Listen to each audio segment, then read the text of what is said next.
Salve, salve galera! Nosso Maquinistas em Férias não para! A gente vai falar hoje sobre aquele tema que George, o homem que senta naquela cadeira ali, adora abordar, a geração Z. Pois é uma pergunta que a gente recorrentemente faz aqui, por quê? Porque é a pergunta que muitas vezes o esporte e as marcas fazem para tentar entender como pensa, como age e principalmente como se conectar com as novas gerações. E o programa de hoje vai ser especial, compilando alguns dos melhores momentos que a gente teve nesse primeiro semestre de 2025, falando sobre geração Z. Para a gente não perder tempo, eu quero relembrar a conversa, uma das primeiras conversas do ano com o Caio Amato, hoje presidente da Oakley Mundial, era na época diretor de marketing global da Oakley. O Caio falou com a gente e falou basicamente sobre o que a geração Z busca das marcas. Confira. Eles buscam criar uma relação pessoal com a marca.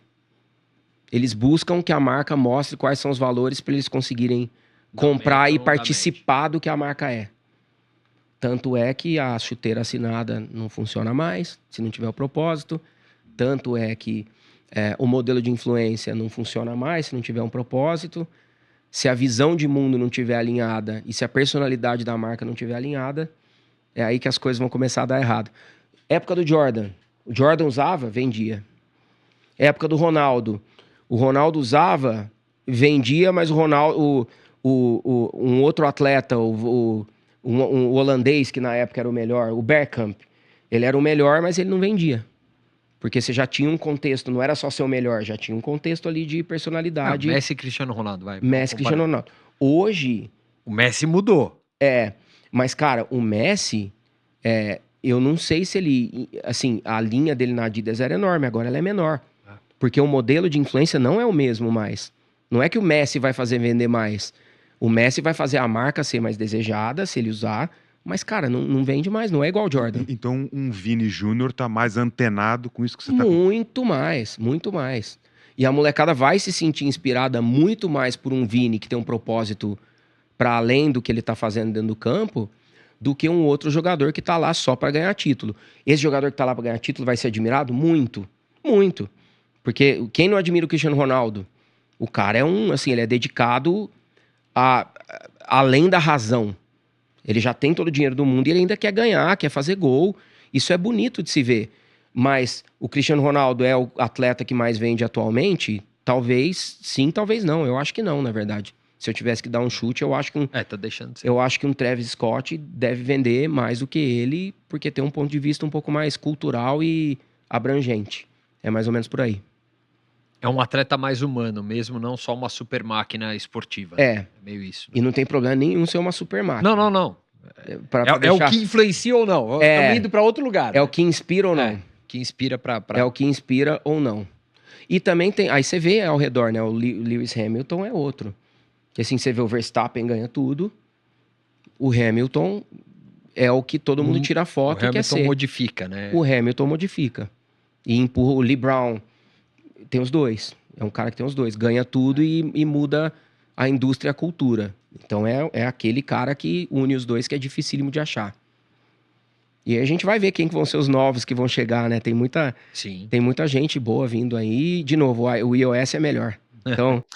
Enquanto o Caio Amato falou como as marcas se conectam com a geração Z, outro convidado nosso, Pedro Mestriner, que é CEO da Horizon, uma das principais empresas que mensuram valor digital do esporte no mundo inteiro, esteve aqui no começo do ano também e contou uma coisa que a gente tem que ficar de olho.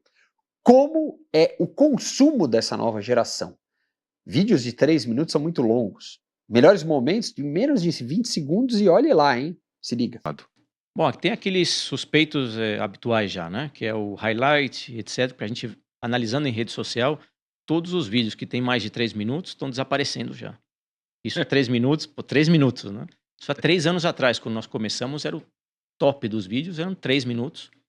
E tinha quase 80% dos vídeos eram 3 minutos. Que era um mini highlight, vamos dizer assim. Agora está baixando a 20 segundos, né? Então, assim, 20 segundos já não tem. E sempre com o resultado no início, né? Quer dizer, o tópico que você quer falar é o claim, né? para atrair esse conteúdo, porque se em 2 segundos Não retiver atenção. não retiver atenção, quer dizer, o span de concentração nosso, 30 anos atrás, por isso os anúncios de televisão eram de 30 segundos, o esporte de 30 a 20. Agora, recentemente, há 10 anos atrás, a Microsoft fez um estudo que era 7 segundos, agora baixou para 2 ou 3. Então, você retém essa atenção. No esporte é a mesma coisa, em 3 segundos, ou tchau. Já voou para outro canal, para outro feed, para outra coisa. Pode ser o gol mais bonito do mundo. Se não tiver isso, vai durar 24 horas e desaparece, né? Isso eu diria que é a principal tendência de consumo, né? A segunda é o que nós falamos, não ir já no estádio, né? Que esse é o medo, diria não só no estádio de futebol, mas se pega ligas de basquete, etc. Tendência, pelo hábito de consumo, mais cômodo. O estádio tem uma infraestrutura que talvez não seja, né? A experiência Isso- só melhora dentro de casa, né? É isso. No estádio não melhora no E os ginásio, americanos no estão estádio. fazendo isso já há um tempo, né? Inclusive clubes na Europa, você pega o Lyon, por exemplo, que montou uma estrutura ao redor, né? Não só do estádio, você tem lá restaurante, pista de surf, Vira um wave, etc. shopping. meio Shopping, que você vai passar o dia e a pessoa que quer mais levar o filho vai com o tio, o pai vai almoçar, a mãe pode comprar alguma coisa e tá todo mundo no no entorno. mesmo né? ambiente. Isso é a tendência. Agora, requer investimento e visão importante, né? Porque é o que a gente tá falando. Você tem que trazer o cara para lá e lá ele vai consumir. Se é o jogo bom, se ele vai comer, ou vai comprar na loja, ou vai fazer o museu, o tour. A tendência é ir por esse caminho, porque O jogo é um detalhe. o jogo passa a ser como você vai no jogo da NBA nos Estados Unidos, né? Que ainda me surpreendo com isso, né? Os 3 primeiros quarters, tá todo mundo comendo, vendo na tela, fora do... Quer dizer, o jogo tá acontecendo aqui, o cara tá vendo o jogo aqui Tá do por lado. ali, E vai, toma um negócio, come, aí no último quarter, parece que todo mundo vai lá dentro, É o showtime, né? e é o bem showtime, né? americano. A NBA tem um projeto ainda, né? Que é o NBA Pass, que vende o último quarter só. Você pode comprar o jogo inteiro, né? Ou a temporada inteira, ou o último quarter. Então, adaptar esse modelo de consumo é isso. O futebol, às vezes, também eu vejo, né? Já como pai de uma menina de pré-adolescente, que eu digo, a forma de consumir é o meu laboratório, né? Que a gente olha. Futebol do modelo que está hoje é difícil consumir. Você pega uma pessoa de 12 anos, vê um jogo de 90 minutos inteiro, depende do jogo, é difícil. Então você vê outros esportes, a própria escalada, esporte super puro, que a gente brinca, que nem era esporte, né? É. Agora tem escalada em velocidade, que não deixa de ser Um short short de 6 segundos e acabou. Na vida real nem existe isso. Inclusive gerou no nosso mundo de escalada Uma crítica uma tremenda. crítica tremenda, mas pro negócio é importante, porque a escalada já de tradicional, o cara vai ficar pendurado lá 20 minutos, 20 minutos não dá. Tem que ser uma coisa de 6 segundos. Então tudo é muito reduzido, né? Agora, isso é bom ou ruim? Eu não sei. O que tem que fazer é adaptar realmente a esse tipo de conteúdo. E o futebol é o principal que tem isso, né? É o principal força para fazer isso, porque é quem lidera ainda, queira ou não, nos esportes, é a indústria A indústria do carro-chefe futebol é a maior ainda. do mundo, Não tem nem como comparar isso ainda a outra. O marketplace é um tema que é fundamental para a gente entender como gerar consumo através do esporte. Rodrigo Fará, diretor de marketing da Shopee, veio aqui logo depois da marca anunciar o patrocínio ao Flamengo. E ele contou para a gente, mais do que isso, como é que a geração Z se comporta em relação ao consumo. Pega o bloquinho, anota a resposta dele aí, que ela vale muito a pena de ser vista. Bom, a geração Z, quando a gente fala do ponto de vista no varejo, é uma geração que a gente chama de smart buyer, né? Ela está sempre comparando preço, sempre acompanhando tendência e ela quer ter o conteúdo de maneira bem simples, direta. Por exemplo, a gente está vendo um boom de short vídeos, né? E como é que a gente faz para se comunicar de maneira simples, direta, mas sem ser rasa com essa geração? É isso que essa geração quer. Simplicidade, mas sem ser raso. Então, a gente precisa trabalhar nossa comunicação, nosso processo de compra também voltado para a geração Z desse jeito. E aí eu volto ao live commerce porque realmente é algo que tem dado certo e que vai muito de encontro assim, com essa geração. Live commerce não é nada novo, né? Se a gente for ver assim, Nos anos 70, nos Estados Unidos, tinham transmissões ao vivo de vendas e tal. Anos 90, aqui no Brasil, a gente viu um boom na TV. Mas agora a gente está num novo momento que são as lives no celular ali, no mobile, né? Acontecendo de maneira simples, direta. É isso que as pessoas querem. Você humaniza o processo, a geração Z está acompanhando. A gente tem na geração Z os maiores, a maior audiência hoje do live e-commerce e é uma das maneiras da gente ativar, né? Então, gerando conteúdos não rasos, com transmissões ao vivo e que já cheguem mastigados ali para a geração. Um dos maiores comunicadores do Brasil esteve aqui presente, comunicadores do esporte, Benjamin Bach, que tem o seu próprio canal no YouTube, passou a transmitir jogos de futebol ao vivo, mas o Benja tem uma teoria muito legal sobre como reter a atenção das pessoas. Vai! Você ainda tem uma galera que gosta de consumir o produto completo, mas você tem as gerações vindo aí, as mais novas, que isso é um problema. Não tem paciência para tudo, né? É a mesma coisa aí. Hoje um garoto de 23 anos termina a faculdade e ele acha que com 25 ele é CEO. Ele vai ser o CEO lá da XP com 25 anos. Não vai. Entendeu? A vida tem passos, tem etapas, né? Etapas, tudo. Então tem uma geração aí que não consome. Cara, uma vez eu fui fazer um seminário, sei lá, meio um workshop aí no YouTube e mostrou lá o cara falando da importância dos 3 primeiros segundos do vídeo. Foi aí, tava junto nesse... O que eu faço em 3 segundos, cara? Ainda bem que eu não tava tomando água. Vou começar... Ué, eu posso fazer em 3 segundos? O que eu falei em 3 segundos? Gostei dessa ideia. Porra, essa ideia Imagina a gente abrindo, você abre uma máquina split assim. o Corinthians contratou o Memphis Depay. Eu não tenho o que fazer em 3 segundos. Aí, por exemplo, acho que no TikTok eu vejo, tem uma ferramenta, agora não me lembro se é no TikTok, que vê quantos segundos a pessoa média. O TikTok tem. Cara, é ridículo, né? Quando eu criei os 60 segundos do Benja, que é um produto meu que mais tem... É uma loucura aquilo. É absurdo. Os 60 segundos do Benja foi o produto que me fez botar na minha cabeça o seguinte: é o digital. É porque foi bem quando você saiu, não foi? Foi quando eu tava... Não, antes eu tava no Rio morando, tava com a minha mulher. O Rio a gente vive, né? A gente vive no Rio de Janeiro. Aqui em São Paulo a gente não vive. A gente trabalha, a gente tá na loucura. Rio de Janeiro não, porra. 5 horas da tarde, a gente tava lá, naquele rolezinho na praia. Era um tesão de vida. E aí eu saí, tava com a minha mulher, tinha tido um jogo do Corinthians, não sei o quê. Eu falei pra minha mulher, pô, para um minuto. Eu tinha uma ideia, para só assim, juro por Deus. Peguei meu celular e falei assim, eu não preciso mais do que 60 segundos para falar o que aconteceu ontem. Porque mais que isso, eu vou encher linguiça, blá, blá, blá, blá, não preciso disso aí. Assim, assado. Cara, virou uma loucura. E quando eu vi que era o digital mesmo o negócio, foi quando começou uma enxurrada de gente falando assim, Benja, acaba o jogo, a primeira coisa que eu vou é para o TikTok, para o Instagram, para ver os 60 segundos do Benja. Falei, caceta, velho. A última vez que eu vi no TikTok, só no TikTok tinha 60 ou 70 milhões de visualizações, a hashtag dos 60 segundos do Benja. Foi a última vez que eu vi. Aí eu falei, pô, é digital. E mesmo assim, nos 60 segundos, muita gente não aguenta os 60. Aí isso decepciona, né? Isso decepciona, porque eu acho que você não precisa ter 4 horas para falar, não precisa fazer um discurso do Fidel. Mas, pô, 60 segundos já é muito? Caramba, velho. Estamos ferrados. As pessoas não leem, as pessoas não têm paciência, né? É a mesma coisa, pô. Pega teu filho lá, 14 anos, ele liga aqui, se o Wi-Fi demorar 3 segundos, porra, pai, caramba, meu. Se o Wi-Fi é uma merda. Ele falou, calma.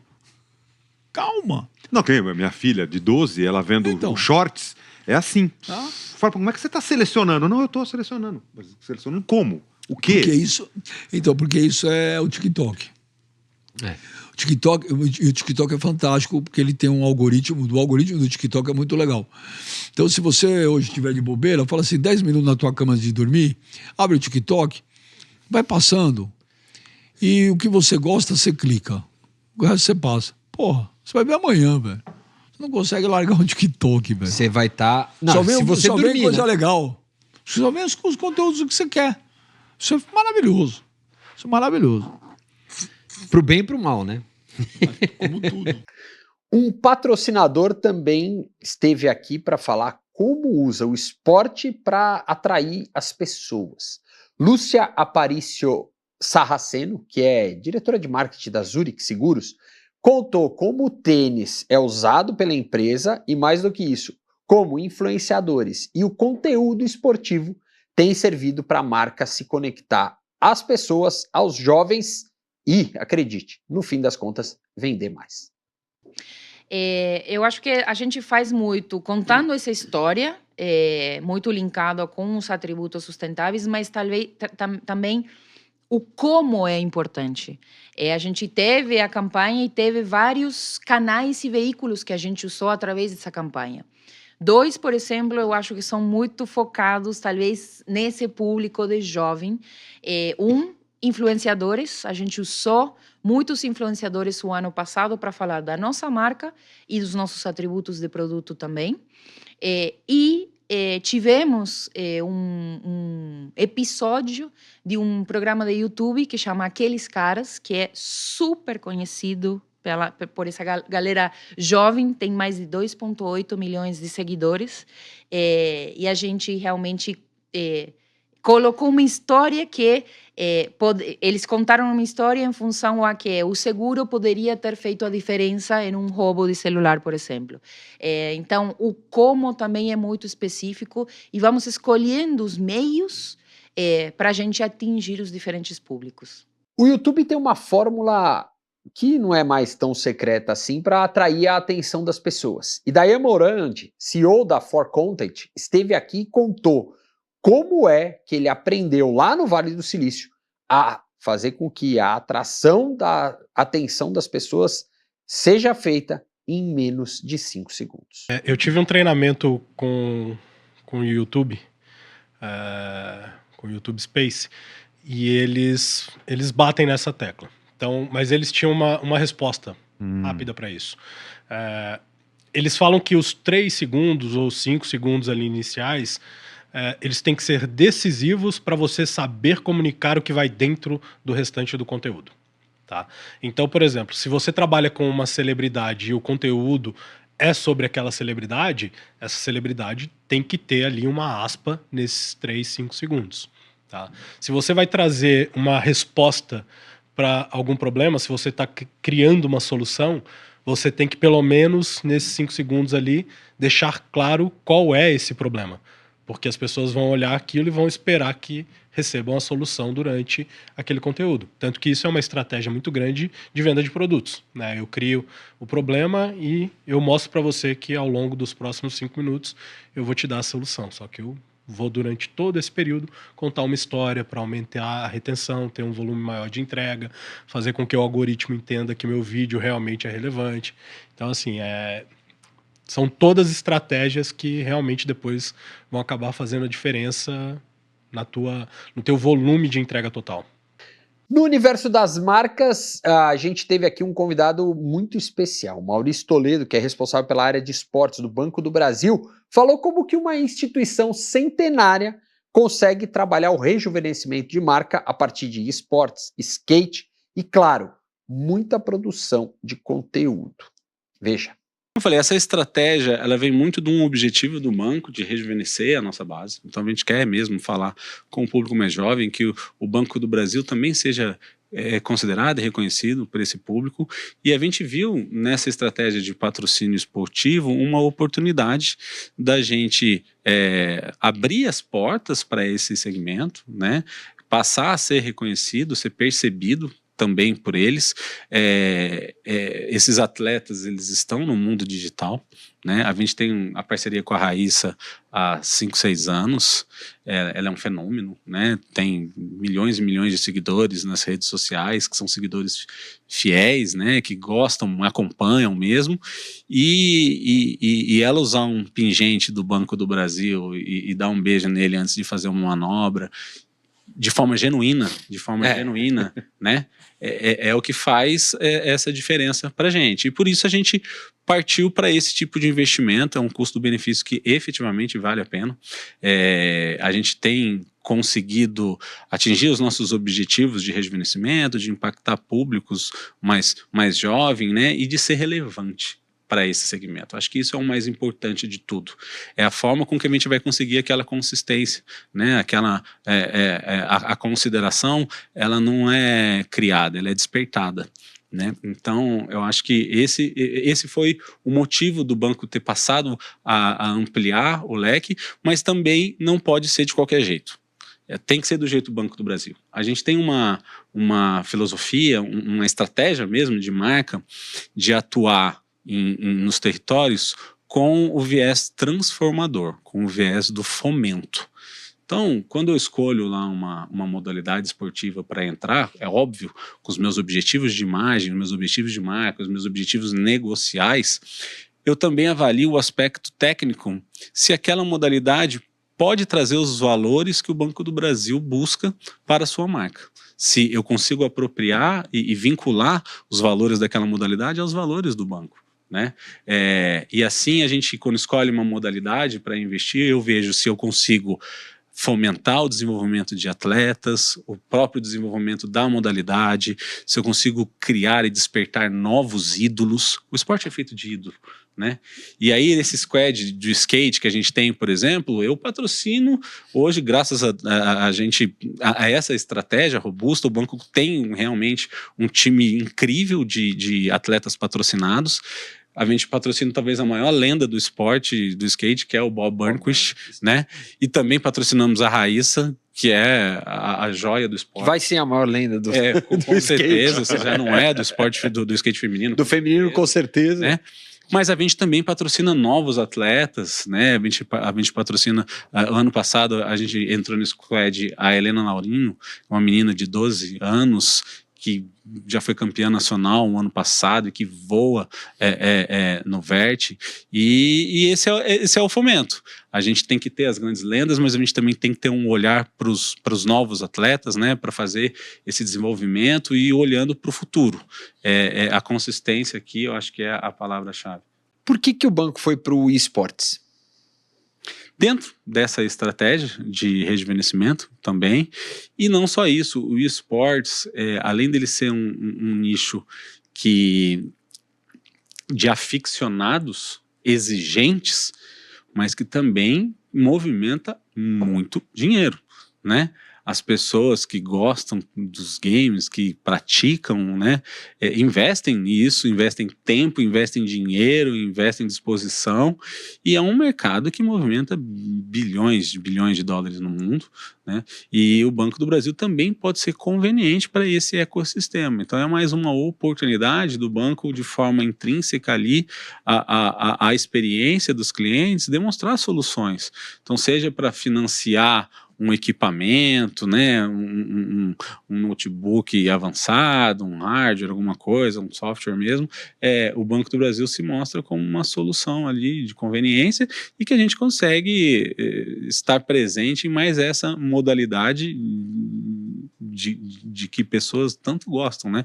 Então, dentro daquela da nossa estratégia de ser próximo e relevante na vida das pessoas, em todos os momentos, as pessoas que são fãs de esportes também têm ali no Banco do Brasil uma possibilidade do fomento da modalidade. A gente participa de campeonatos, a gente tem um time que a gente patrocina, a W7M, que está presente em mais de 6 modalidades. Por exemplo, foi campeã de Rainbow Six, campeã mundial agora no final do ano passado, uma das principais, um dos principais times de esporte do país. A gente está lá estampando a camiseta deles, mas muito mais do que isso. A gente está ajudando eles a encontrar novos atletas, a ir bem nos campeonatos. Essa é mais uma das parcerias em que a gente entende também de muito sucesso do banco. Outro personagem que passou aqui pelo Maquinistas nesse primeiro semestre foi André Barros, hoje responsável pela reconstrução da N Sports, mas que foi um dos fundadores do Desimpedidos, trabalhou muitos anos nesse mercado publicitário, enfim, ele traz uma visão muito interessante sobre influenciadores e o seu papel na construção e engajamento de comunidades a partir do esporte. Veja. Bom, eu acredito muito de novo, a gente tem case comprovando algumas teses, né? Então, o próprio Fred é uma tese comprovada de quanto que o influenciador ele entrega. Então, assim, influência ela vende, ponto. Eu consigo mostrar em 300 mil campanhas que a gente fez e em várias histórias também, né? E uma das histórias, a gente estava na sede da NWB, tinha um menino a gente ficava no mesmo lugar da Spray Filmes, de uma produtora, né? Eles ficavam no andar de cima, a gente de baixo. Então, o filho de uma funcionária da Spray, ele sempre ficava lá para assistir as nossas gravações.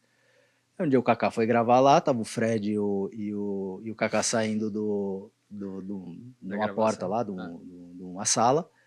O menino desceu a escada com uma folha de papel indo em direção aos dois. Aí o Kaká já pegou, começou a mexer no bolso, ver se tinha caneta e tal. Ele vai lá e pum, entrega o papel pro Fred. Opa, peraí, tem alguma coisa diferente, né? Então o Kaká ficou com um cara de bunda olhando e falou, não é autógrafo meu que ele queria, do Fred aqui do lado? Pô, vai no outro dia, o cara me liga e fala, meu, o que é posição meia, cara? Tem uns moleques me pedindo pra falar posição meia, pra jogar meia neles, que é isso? Era uma brincadeira do Fred convertendo pra uma ação no físico, que ele falava na Fred mais Dash a posição meia, e eles brincavam, tacavam meio no outro, sei lá. Então, essas histórias, mais o que a Adidas reportava na época que a gente estava junto com a Adidas, mais a Clear, mais... a gente consegue comprovar que a influência vende. E a gente tendo a influência com um ativo poderoso, que dá mais capilaridade, que entrega a imagem desses influenciadores para mais pessoas, a tendência é que o resultado seja gigantesco. O que falta ainda, Eric? Falta mais profissionalismo nesse universo dos influenciadores. Só.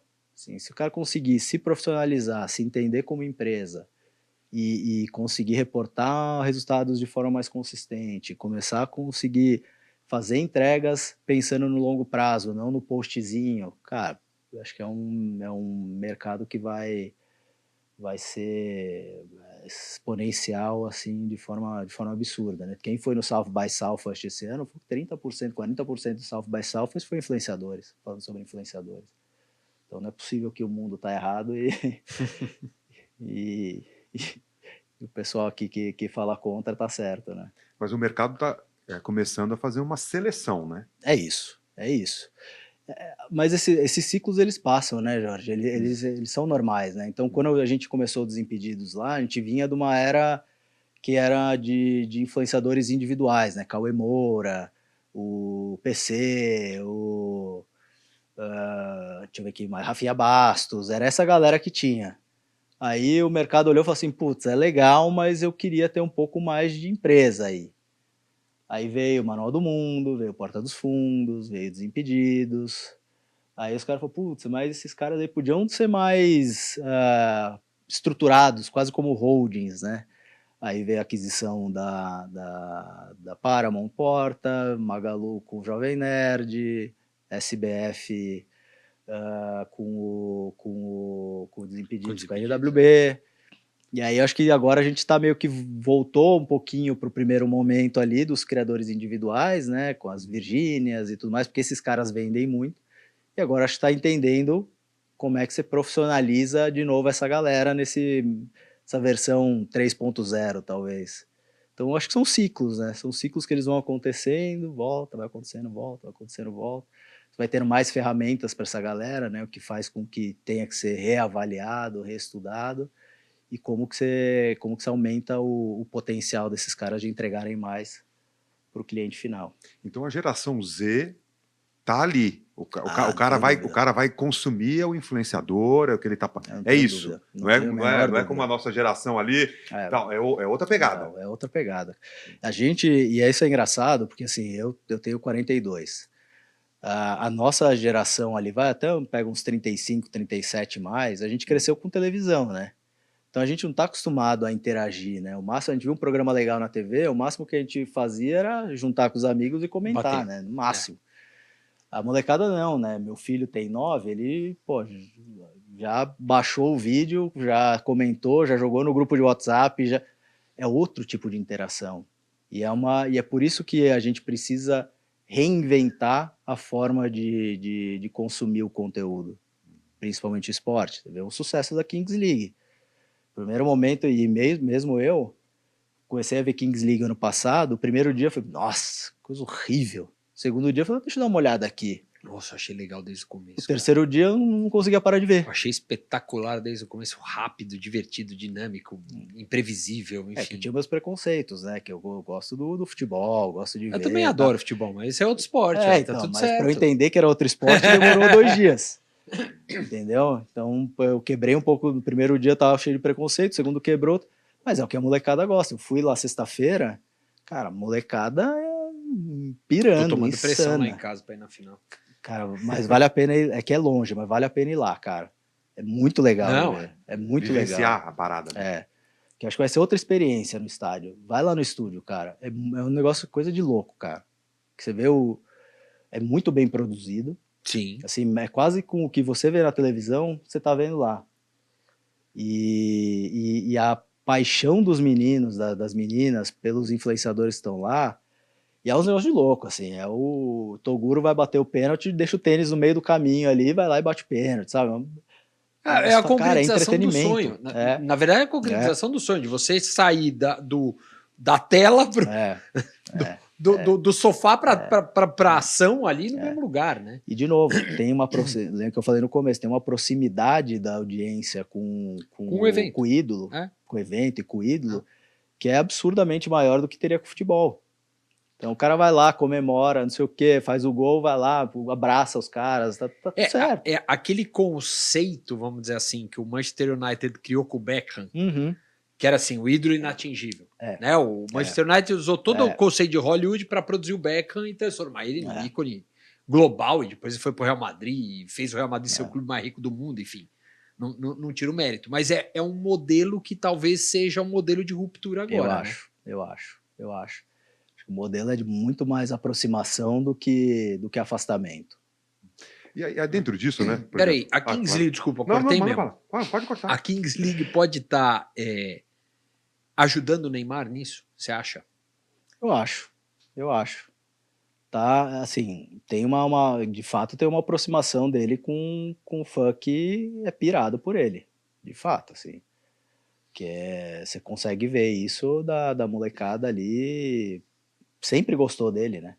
E agora você consegue ver uma movimentação muito maior dessa molecada que não tá nem aí pra extracampo, pra o que ele faz ou deixa de fazer, tá? Pra ir comer ele como um grande astro que ele é, né? Muito bem. Como atrair e reter a geração Z? Fiz eu a pergunta. Pegou. Roubei do George essa pergunta. Cara, é um pouco de tudo que a gente falou. Trazer ele pra perto, essa pessoa da geração Z pra perto, dar senso de pertencimento, trazer ele para a construção do conteúdo, fazer com que isso seja parte da conversa. Acho que muitas vezes a gente quer forçar a presença com essa turma, sendo quase como um ruído. E acho que a gente ser um ator parte da conversa é o segredo, que é difícil, porque essa geração muda de cabeça como muda de camiseta, né? Mas a gente trazendo eles para perto, dando um senso de pertencimento, acho que fica mais fácil de segurar, de reter atenção, entender os times, entender o que é relevante para eles. Acho que é onde a gente está insistindo ali, batendo mais forte. E num dos últimos programas desse primeiro semestre de 2025, o Maquinistas recebeu o Rafael Gimenez, gerente de marketing da Kings League aqui no Brasil. O evento que se transformou num fenômeno aí nesse começo de temporada, graças também muito a Neymar, e que tem uma interessante estratégia de criação de conteúdo voltado para as novas gerações. Se tem algum especialista para a gente fechar bem esse nosso programa, é ele, que fala exatamente sobre como é o papel que as marcas e o esporte têm de fazer para se conectar com o mais jovem. Eu acho que a gente ainda está descobrindo, acho que todo mundo, o mercado ainda está descobrindo um pouco, né? Acho que existem muita informação sobre a geração Z, principalmente, agora falando da Alpha já, né? Sobre o comportamento da geração Z de uma forma, eles são é muito difícil de fidelizar, é uma geração muito volátil, muito acesso a conteúdo, consomem muitos conteúdos de maneira curta. Então tem alguns padrões do que essa geração faz, mas acho que tem muito pouca resposta ainda sobre como você realmente atrai essa geração.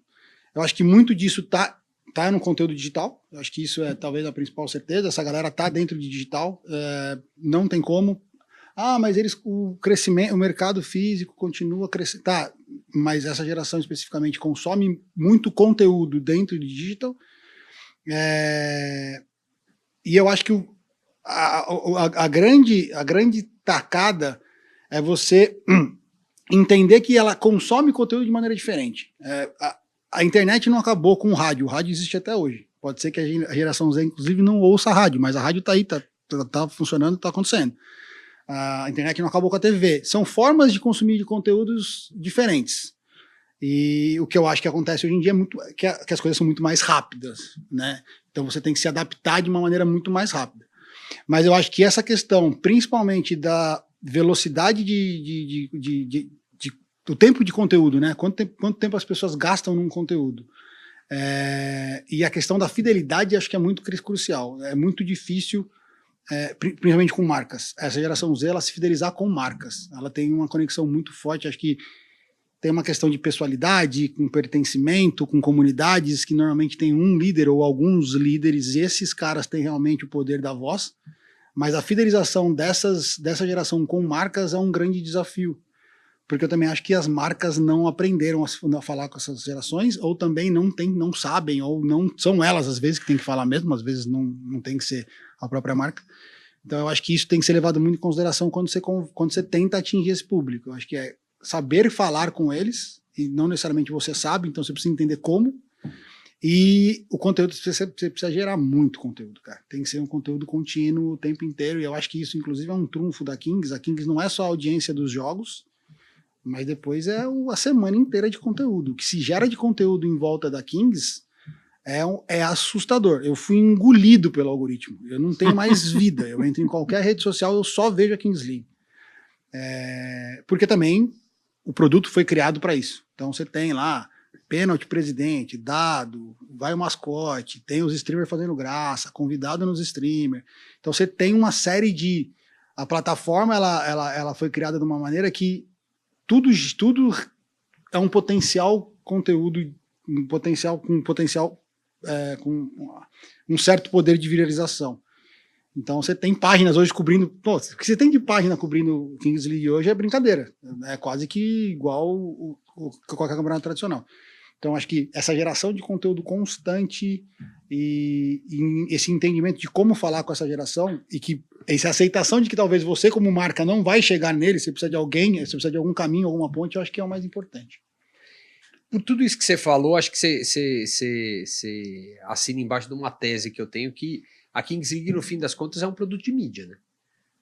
Ela não é uma competição. Você fala, é uma competição. Não, né? E talvez esse seja o grande diferencial do esporte tradicional para esses produtos, se a gente pode dizer assim, que estão surgindo, né? Eu acho que por isso que não é comparável.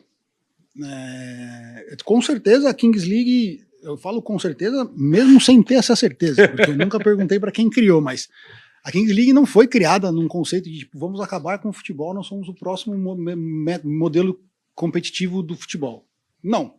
Ela foi criada porque existe um gap de uma geração que vai ser a grande consumidora daqui a poucos anos, de consumo.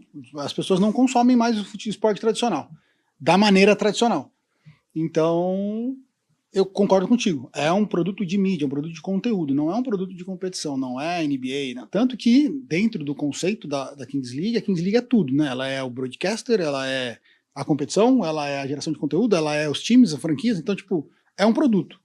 É um produto que vem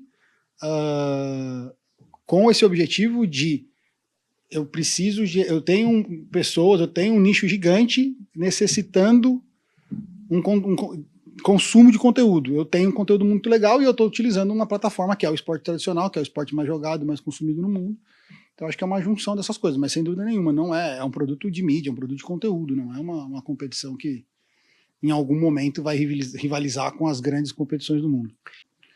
Tem uma coisa que eu acho curiosa, assim, que quando falam, a geração Z é o eSports. E não é, né? Não. Ela é um recorte ali. Quando a gente vai para esse universo Kings League, você já vê que dá uma expandida nisso? Como é que é essa? Né, o Jordan sempre faz como atrair, reter a geração Z, e eu sempre falo, para mim a geração Z, na verdade, o segredo dela é que ela não tem uma cara. Ela tem várias tribos, né?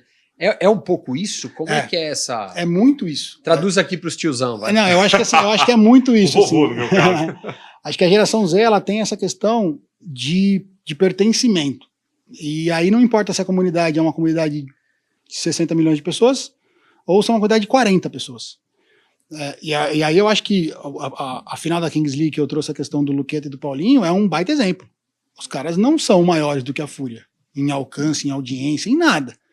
Mas a capacidade de mobilização da comunidade é muito grande.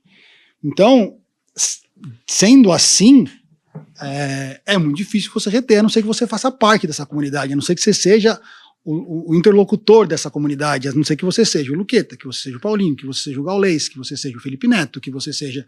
Enfim, essas pessoas que são a grande voz dessas comunidades. E mesmo dentro dessas comunidades, existem nichos do nichos. Isso que existem microcomunidades dentro da comunidade. A própria Fúria, ela tem comunidades dentro da Fúria. Tem uma comunidade que é mais focada no LoL, uma comunidade que é mais focada no Counter-Strike, uma comunidade que não necessariamente elas se conversam o tempo todo.